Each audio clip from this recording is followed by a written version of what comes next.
I'm telling this story not to point fingers or place blame, but to answer a question I sometimes don't dare to face. When does protecting someone you love mean betraying someone who raised you? My name is Carter Wynn. I'm 29, an EMT in Savannah, and I've learned to stay calm when chaos erupts around me. Blood, sirens, screaming, I can handle all of that. But put me at a dinner table with my father, and my hands start to shake. Tonight we're walking through the amber light of the Blue Heron, a waterside bistro where marsh air drifts through open doors and candles flicker against wine glasses. My mother, Lena, moves beside me with careful steps, her hand light on my elbow. She's wearing the yellow cardigan I bought her last Christmas, and her dark hair is pulled back with the silver clip that belonged to her own mother. Before we jump back in, tell us where you're tuning in from. And if this story touches you, make sure you're subscribed, because tomorrow I've saved something extra special for you. Table for 3 under Wynn, I tell the hostess, though I know Dad made the reservation.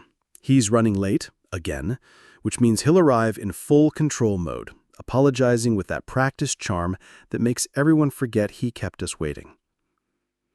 Jules, our server, seats us by the window where the Savannah River catches the last of the evening light.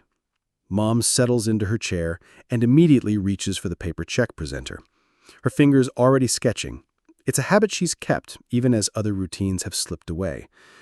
Tonight, it's a marigold, her signature flower, drawn in sure, quick strokes. The flounder's fresh, Jules mentions, refilling our water glasses. And we've got that butternut squash soup your mom loved last time. Mom looks up, smiling. With the sage oil? Exactly. I make a note in my pocket notebook. Good recall, cheerful mood. The same field notes I keep for patient assessments. 3 years since her diagnosis, and I've learned to track her patterns like vital signs. Dad arrives 20 minutes late, filling the doorway in his pressed khakis and golf shirt, apologizing to Jules with that kind of smile that makes everyone forget he kept us waiting. He slides into his chair across from Mom and immediately pulls out his phone. Sorry, had to handle some paperwork. You know how it is, Lena. He glances at her with practiced concern. Speaking of which, we really need to update your medical information. That old bracelet isn't accurate anymore. I catch sight of Mom's wrist. There is a new medical ID bracelet, sleek and silver. When did he change that? The old one had my number as primary contact. I ordered for us, Dad continues, signaling Jules. The grouper for Lena, she loves fish, and the pork tenderloin for Carter. Actually, Mom says gently, I was hoping for the butternut squash soup. Jules said it's good tonight. Dad's smile tightens for just a moment. Lena, you had soup for lunch. You told me, remember? We talked about it in the car. I watch her face flicker with uncertainty, then settle into polite agreement. Oh, yes, the grouper is fine. But I know she didn't have soup for lunch. I picked her up from Mrs. Morales' house, where they'd shared ham sandwiches and sweet tea. I write that down too. Timestamp, 7:42 p.m. Graham corrects false memory, re-lunch. So, Carter, Dad turns his attention to me, I've been thinking about Mom's care plan. We should probably discuss power of attorney updates, maybe look at some of those nice assisted living places. Dad, can we just have dinner first? I interrupt softly. He laughs, reaching over to pat Mom's hand. Of course, son. Family time. But his eyes are already calculating, measuring the room, the witnesses, the angles. Mom hums under her breath, an old Kundiman tune her mother used to sing, and adds tiny petals to her marigold sketch. The sound is so familiar, so perfectly her, that for a moment I forget about the new bracelet, the forced grouper order, and the way Dad's watching her like she's evidence in a case he's building. Jules approaches with our appetizers, and something in her expression tells me she's been listening. She sets down Mom's plate with extra care. And when she catches my eye, there's a question in her look that I don't yet know how to answer. Outside, the evening light is fading to purple, and inside the Blue Heron, my family is about to fracture in ways I can't yet imagine. But I'm an EMT. I know that documentation saves lives, and I'm about to learn that sometimes it saves families too. It happens so fast I almost miss it. One moment we're sharing bread, Mom humming softly as she adds delicate shading to her marigold sketch. The next moment, she's excusing herself to the restroom, and Dad is offering to help her find it. "Such a gentleman," the woman at the next table comments as they walk away together. I watch through the window reflection as they move toward the back of the restaurant. Dad's hand rests protectively on Mom's elbow, guiding her past the bar where a woman in a security uniform briefs the staff. Everything looks normal, caring even. 5 minutes pass, then 10. I'm starting to worry when I see them again in the reflection, but something's wrong. Dad has stopped near the hostess stand, and Mom is walking toward our table alone, looking slightly confused but determined. That's when I hear it. "Ma'am." Dad's voice carries across the dining room, pitched just loud enough. "Ma'am, I don't know you." Conversations pause. Forks hover halfway to mouths.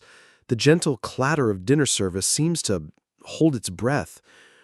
Mom freezes 3 steps from our table, her yellow cardigan suddenly bright as a warning flag under the restaurant lights. She turns back toward Dad with the bewildered look I know too well, when the world stops making sense, but she's trying to hold on to dignity anyway. "Excuse me?" she says. "I'm sorry," Dad continues, his voice carrying that reasonable tone he uses when he wants to sound concerned but not cruel. "But I think there's been some confusion. You were following me from the restroom, and now you're approaching my table." My EMT training kicks in. Assess, don't assume, but my hands are shaking.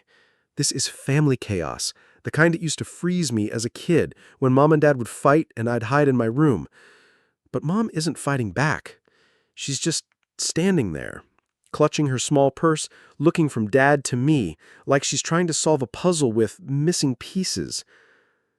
"Where's the yellow umbrella?" she asks me, her voice small but clear. It's our old call and response from when I was little, afraid of thunderstorms. She'd check on me during the worst of it. "Where's the yellow umbrella?" And I'd answer, "Hiding with the marigolds." "Hiding with the marigolds," I whispered back, and something steadies in her face. Around us, phones start appearing. The manager approaches with practiced smoothness, and I realize with cold clarity that my father has just publicly denied knowing my mother. The woman in the security uniform moves through the dining room like water finding its level. Calm, inevitable, unstoppable. Her name tag reads P. Patel, head of security, and she's already activating a body camera clipped to her shirt collar. The red recording light blinks steady as a heartbeat. "Sir?" "Ma'am," she says, addressing both my parents with the same neutral tone I use when I'm taking vitals on a combative patient. "I'm Priya Patel, head of security. We're going to sort this out, but I need everyone to move to the hostess area where we can talk properly." Marco, the restaurant manager, hovers nearby, wringing his hands.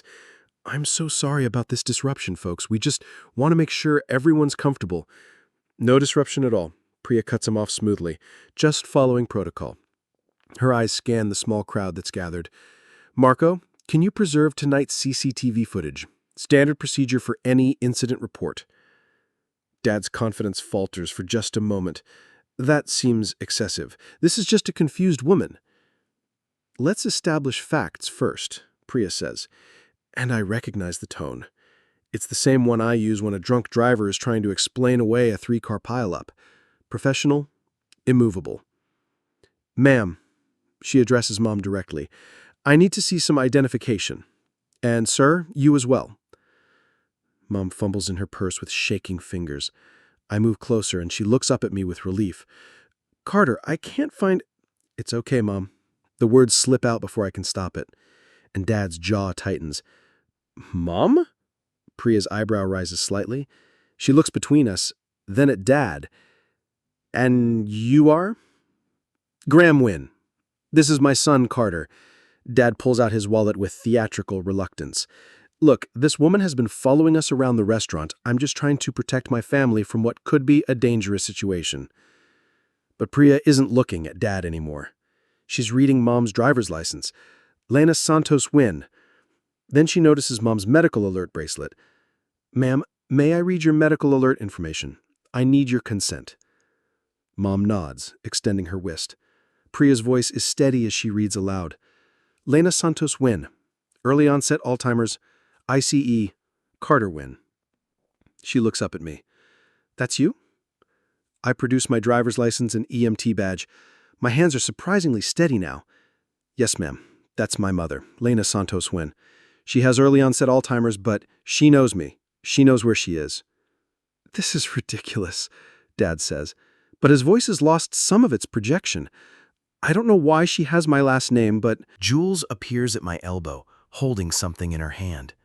"Excuse me," she says to Priya, "but they were all sitting at table 14 together about 20 minutes ago. See?" She places the paper check presenter on the hostess podium. Mom's marigold sketch blooms across it in careful pencil strokes. She was drawing this while they waited for him to arrive. Officer Benji Carter, no relation despite the name, pushes through the small crowd. Young guy, serious about his paperwork. What do we have here? Priya fills him in with clinical precision. Possible family dispute. Male subject claims not to know female subject, but IDs show same last name. Medical bracelet lists male subject's son as emergency contact. Server confirms all three were dining together. Benji nods, pulling out his incident pad. "I'll need statements from everyone."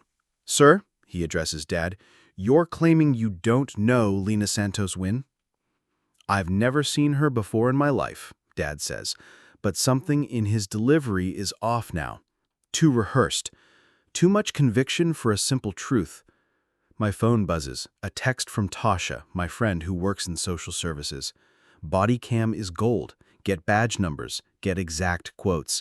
Make sure Mom consents on camera." I look around at the scene. Priya's steady documentation, Marco hovering with his policy manual, Jules holding that sketched marigold like evidence in a trial. This is what happens when performance meets procedure. The truth doesn't need to be loud. It just needs to be recorded. "Mom, is it okay if Officer Carter includes you in his report?" She looks at me, then at the officer, then back at me. "Where's the yellow umbrella?" "Hiding with the marigolds," I answer, and Priya's body cam captures every word.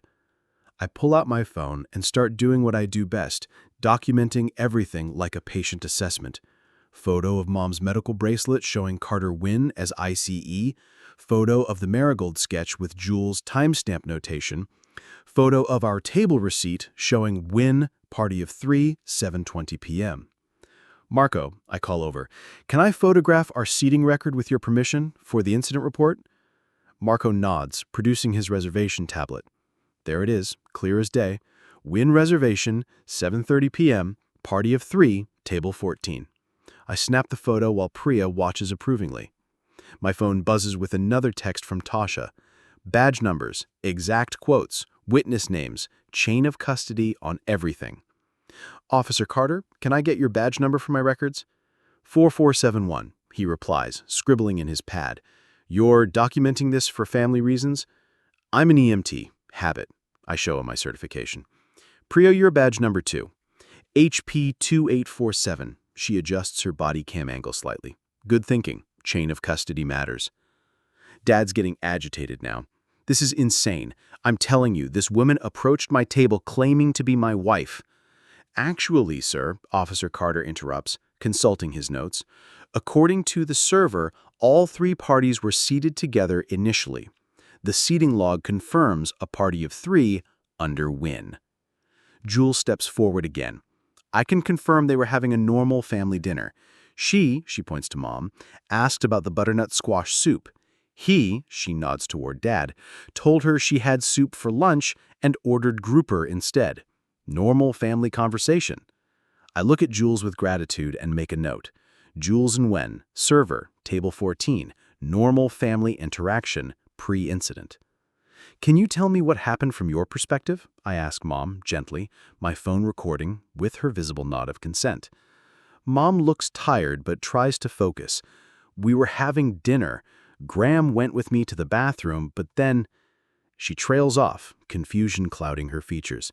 I don't understand why he's saying he doesn't know me. A golden retriever in a red training vest trots through the front door with its handler, heading for the outdoor seating. It's Pepper from the therapy dog program where I volunteer. The handler, recognizing me, approaches. "Carter, everything okay?" Mom's face lights up. "Oh, the pretty dog." Pepper, trained to read distress, settles immediately by Mom's side. She reaches down to pet him, and, for the first time since this started, she looks calm. "Does the dog know her?" Priya asks. Pepper's in training for therapy work. He's very good at reading people. He wouldn't settle like that with a stranger who was agitated.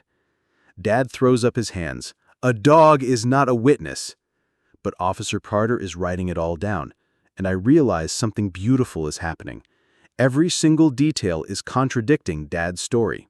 The reservation log, the medical bracelet, the sketch, the server's testimony, even Pepper's behavior. "Sir," Priya addresses Dad directly, "your story is that Ms. Santos Wynn is a stranger who followed you from the restroom and approached your table uninvited?" "That's exactly right."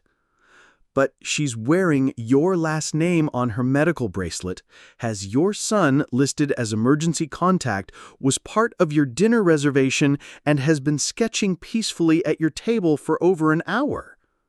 Dad's face is reddening. "She's clearly confused, possibly dangerous." "The only confusion here," Priya says quietly, "is in your statement." The storm rolls in just as we pull into Mom's driveway, rain drumming against the windshield of my pickup truck. Her modest bungalow sits under old oak trees, porch light glowing yellow against the darkness. Cicadas sing from the shadows, and somewhere in the distance, thunder rumbles like a promise. Inside, I cook scrambled eggs while Mom sits at her kitchen table, sketching the Blue Heron from memory. Her drawing is looser now, smudged at the edges, but unmistakably the restaurant where our family just fractured in public. Pepper lies beside her chair, his therapy vest still on, a warm anchor in the storm. My phone rings. Tasha, calling right on schedule. "Tell me you got everything," she says without preamble. I put her on speaker while I plate the eggs.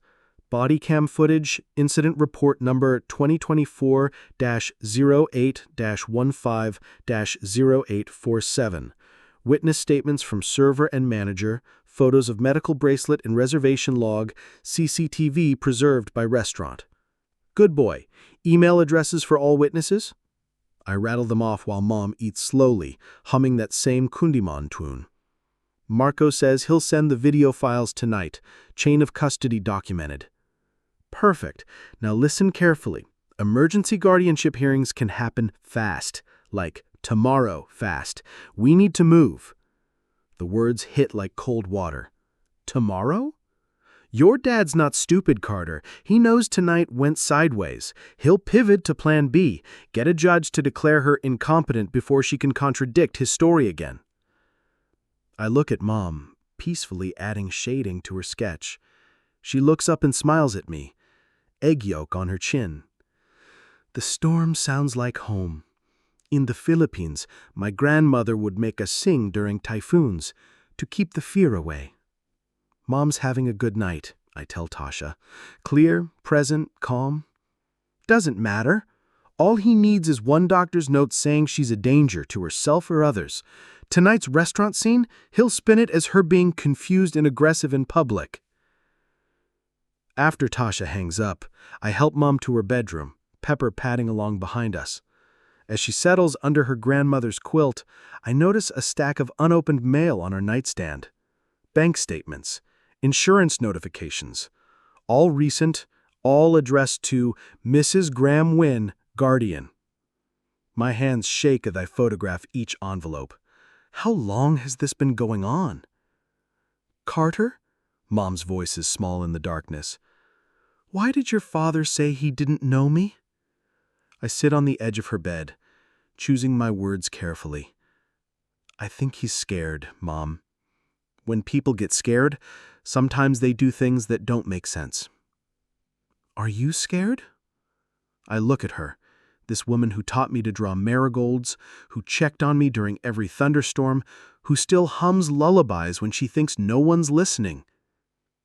Yeah, but not of you, never of you. She reaches for my hand. Where's the yellow umbrella? Right here, Mom, hiding with the marigolds. Thunder crashes overhead, but inside this small house, surrounded by evidence and love and one very good therapy dog, we are safe, at least for tonight. I open my laptop and start uploading files to a shared folder for the lawyer I'll call first thing in the morning. Because Tasha's right. This isn't over. It's just beginning.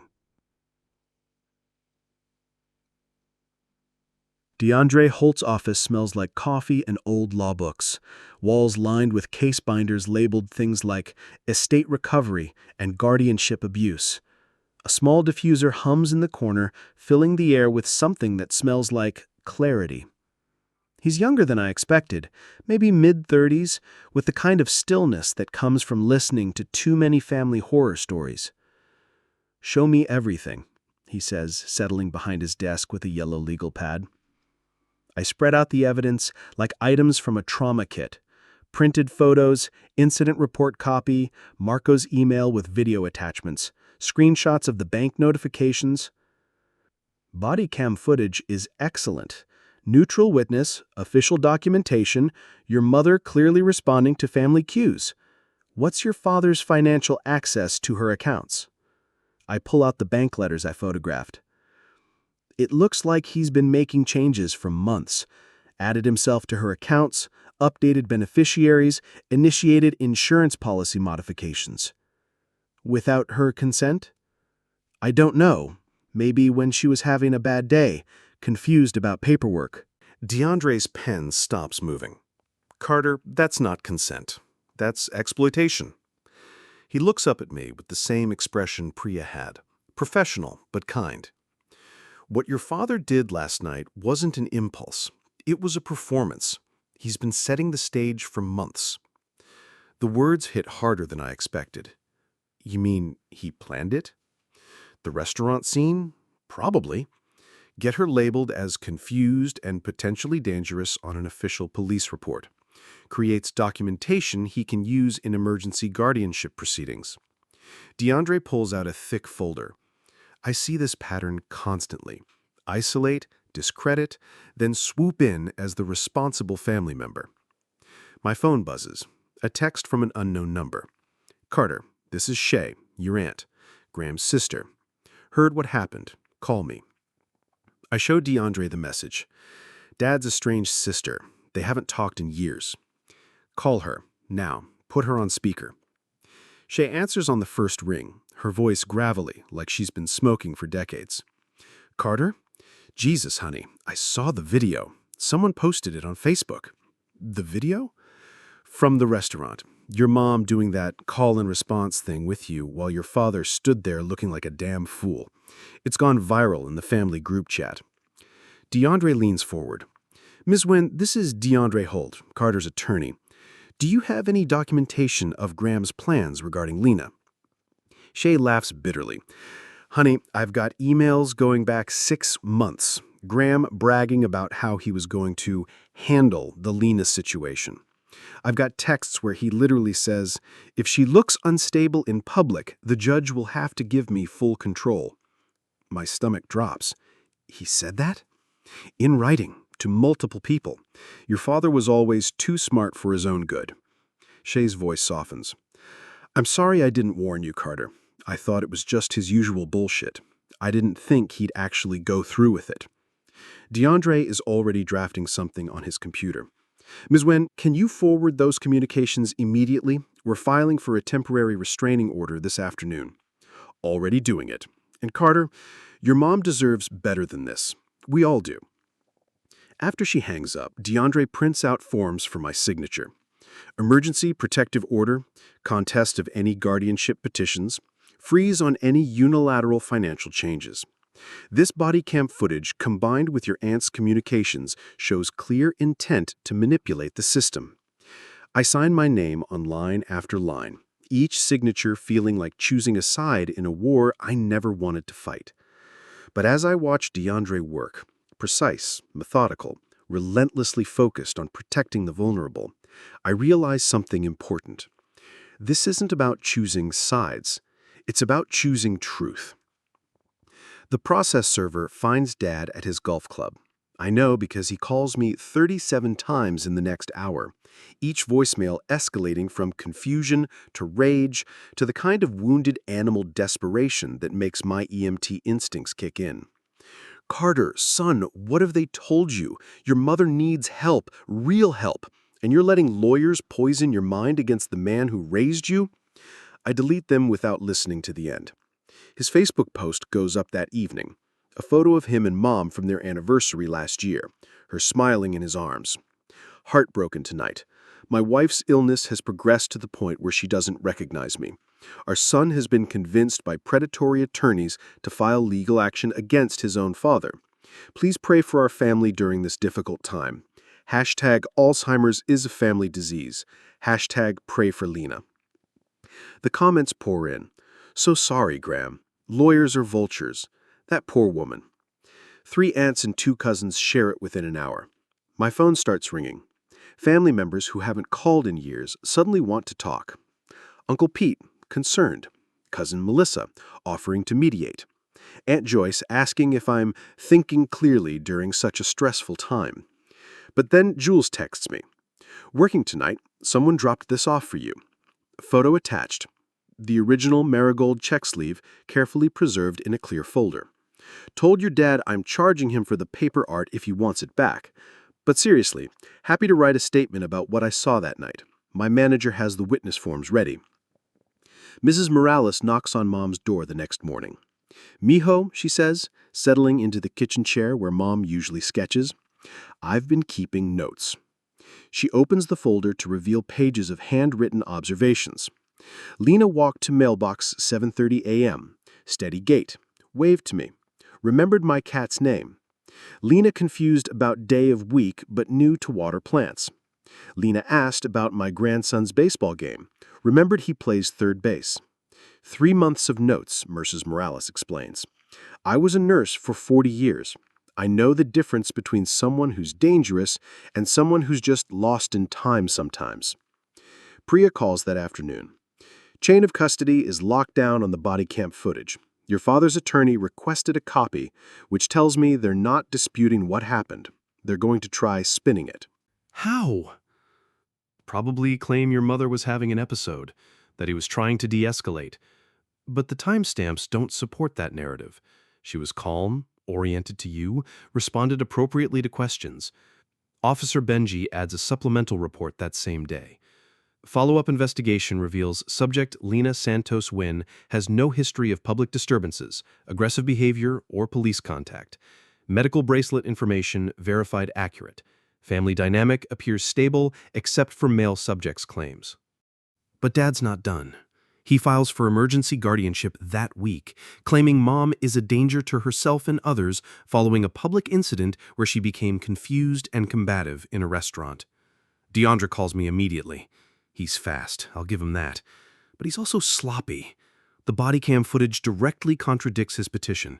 We block this tomorrow. That night, Mom shows me her newest sketch. The Blue Heron again, but different this time. The building is solid, detailed, but around it she's drawn faces. Jules, Priya, Marco, even Pepper with his red therapy vest. All the people who saw me, she says simply. I realize she understands more than any of us gave her credit for. She's not just a victim of Dad's manipulation. She's the center of a community that refuses to let her disappear. Where's the yellow umbrella? I ask. She smiles, touching each face in her drawing. Hiding with the marigolds, all of them. The Chatham County Courthouse smells like floor wax and old disappointments. Wooden benches creak under the weight of families in crisis, and the air conditioning hums with the persistence of institutional patience. Judge Patricia Hendricks presides from her bench with the weary authority of someone who's seen every possible way humans can hurt each other. Dad's lawyer, a sharp-suited man named Morrison, opens with theatrical concern. Your Honor, we're here today because a vulnerable woman with Alzheimer's disease has become confused about her own family relationships, creating dangerous situations in public. Objection, DeAndre says quietly. Foundation. The petitioner has provided no medical evidence that Ms. Santos-Wynn is dangerous. Morrison slides a folder across the table. Restaurant incident report, Your Honor. Police were called when the respondent became confused and confrontational. I'll take testimony on that, Judge Hendricks says, adjusting her glasses. She looks tired but alert. Mr. Holt, you have the body cam footage. DeAndre nods. Priya Patel, head of security at the Blue Heron restaurant, preserved a complete record of the incident in question. The video plays on the courtroom monitor. Dad's voice saying, "Ma'am, I don't know you," followed by Mom's confused response, then our call and response exchange. The judge watches without expression as Priya's calm voice documents IDs, medical bracelets, and witness statements. The footage shows no confusion or aggression from Ms. Santos-Wynn. She responded appropriately to her son's voice, demonstrated clear recognition of family relationships, and remained calm throughout. Morrison tries to recover. Your Honor, the respondent clearly didn't recognize her own husband. Because he claimed not to know her, Judge Hendricks interrupts. Continue, Mr. Holt. Mom takes the witness stand with Pepper beside her, his red therapy vest bright against the courtroom paneling. She looks small but dignified, hands folded in her lap. Mrs. Santos-Wynn, do you recognize the man at that table? He points to Dad. Mom looks confused for a moment, then nods. That's Graham, my husband. And the young man beside me. Her face brightens. That's Carter, my son. She looks directly at me. Where's the yellow umbrella? Hiding with the marigolds, I answer from my seat, and she smiles. Morrison stands. Your Honor, this appears to be a coached response. Sit down, Judge Hendricks says firmly. She addresses Mom directly. Mrs. Santos-Wynn, what did you have for lunch yesterday? Mom's face clouds. I'm not sure. Something with Mrs. Morales. Soup, maybe. And what's your son's middle name? James. Carter James Wynn. No hesitation. What did you draw at the restaurant? Marigolds. I always draw marigolds. She looks at the judge with sudden clarity. Judge, I get confused about time sometimes, about what I ate or what day it is, but I know my family. I know my son. Morrison makes one more attempt. Your Honor, at the restaurant she failed to recognize. No. Judge Hendricks cuts him off. At the restaurant, her husband claimed not to know her. There's a significant difference. She calls a short recess. When court resumes, Dad looks pale. Mr. Morrison, your client's petition claims Ms. Santos-Wynn is dangerous and unable to recognize family members. The evidence shows the opposite. She clearly knows her son, responds to their established communication patterns, and showed no aggressive behavior even when publicly humiliated by her husband's denial. Judge Hendricks removes her glasses, cleaning them slowly. Emergency guardianship denied. The court finds no evidence that Ms. Santos-Wynn poses a danger to herself or others. Temporary protective orders will remain in place pending full evidentiary hearing. As we leave the courthouse, Mom takes my arm. That was hard, she says, but they saw me, didn't they? They saw that I'm still here? I squeeze her hand. Yeah, Mom, they saw you. The evidence spreads across the courtroom table like a paper trail of betrayal. 3 weeks later, back in Judge Hendricks' courtroom, DeAndre arranges exhibits with the precision of a surgeon laying out instruments. Your Honor, this case is about intent, DeAndre begins. Not confusion, not a family in crisis, but a calculated campaign to isolate and control a vulnerable person. He walks the judge through the timeline. Exhibit A, the Blue Heron seating log, showing Wynn, party of 3. Exhibit B, the body cam footage with timestamps.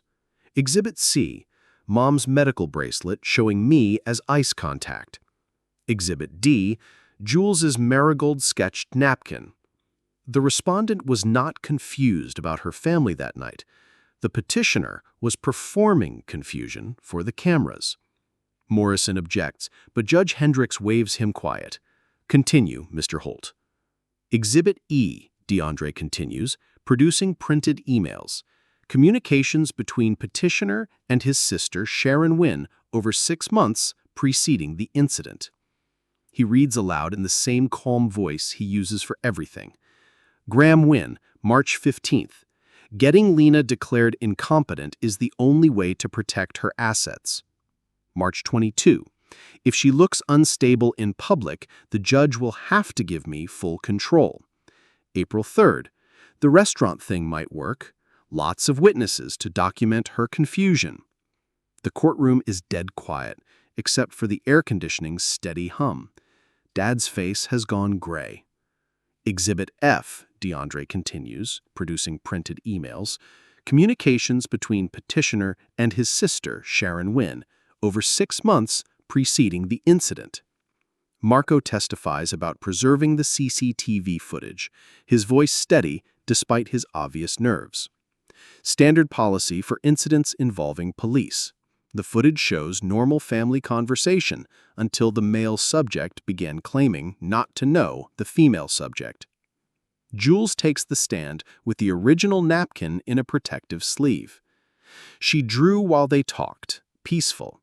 He was late, apologized, then started talking about her medical stuff. She just kept drawing her flower. Mrs. Morales provides 3 months of observational notes.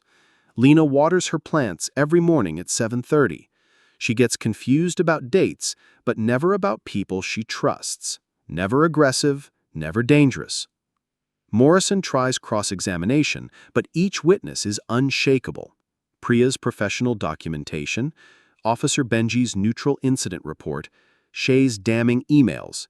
Every piece fits together like a completed puzzle. Then Morrison makes a mistake. He puts Dad on the stand. Mr. Wynn, you maintain that your wife didn't recognize you that evening? That's correct. She seemed confused, possibly dangerous. But you made a reservation for 3 people. Dad hesitates for just a moment. Well, Carter was bringing someone, he said I thought it might be. So you knew she was coming to dinner? That is.